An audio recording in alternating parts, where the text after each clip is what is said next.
a decision from the Supreme Court on President Biden's landmark student loan forgiveness plan could come any day now.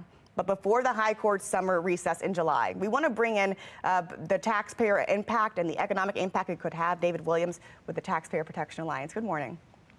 Good morning. And this week is going to be a big week for student loan forgiveness because, as you mentioned, the Supreme Court is expected to come down with their decision. They heard arguments in February earlier this year, and the impacts are going to be felt across the board with taxpayers and consumers. I mean, first and foremost, this is really expensive for taxpayers.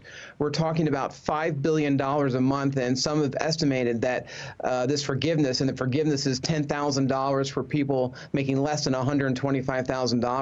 Could cost $400 billion. This is a lot of money to taxpayers for sure.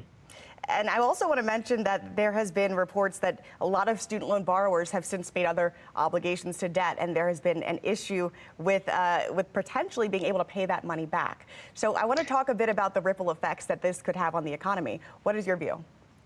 Yeah, so it will have ripple effects on the economy, and almost everybody is saying this is going to increase inflation, or at least put a lot of pressure on inflation, because what you're doing is you're putting more money into the economy. And one thing that people aren't talking about is that if you forgive this loan, this is really a bailout for the schools, not only the students, but really the schools, and they have billions of dollars in endowments. And a lot of people are saying that this is going to increase tuition costs. So you may be forgiving loans now, but that can increase tuition costs. And let's be clear that these loans are not going to the lower income folks, that they're actually going to middle and higher income folks. When you have a threshold of $125,000 for someone, a single person, and then $250,000 for a couple, I mean, this is a huge bailout to people that are well off.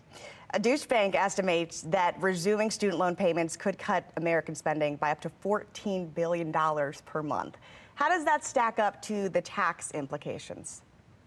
So again, it's the ripple effect, right? And there's actually some indications that if you forgive this $10,000, is that people are going to spend more money because they have it. And then you talk about Congress, and what they're trying to do with the debt deal is to start the repayments. So I mean, there's so much going on here, Taylor, with student loans. But again, this is it's bad for taxpayers and it's bad for the economy. And I think that this is a really big mistake. And back 3 years ago, when this was part of COVID, to stop the repayments, or at least pause the repayments, people kind of understood it because the economy was shut down and people were, struggling. But we're 3 years after, and the economy is open. And I think that it's time to restart the payments, but also to forgive $10,000 really just doesn't make sense in today's economy, and especially when we're starting to get a little bit of a handle on inflation.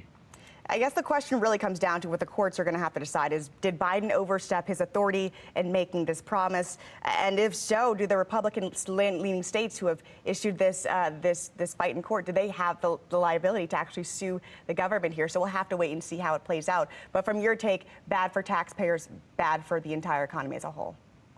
Absolutely. And that's right. A lot of things for the Supreme Court to consider. And I think that Biden overreached, but the states may not have the standing, as you mentioned. So there's two issues here, and it could go down the middle. But I think that by the end of the week, we're going to see that the student loan debt forgiveness is a thing of the past, because I think this court is obviously very conservative and leans conservative. So I think that that's where we're going. But I think it's going to be a mixed decision at best.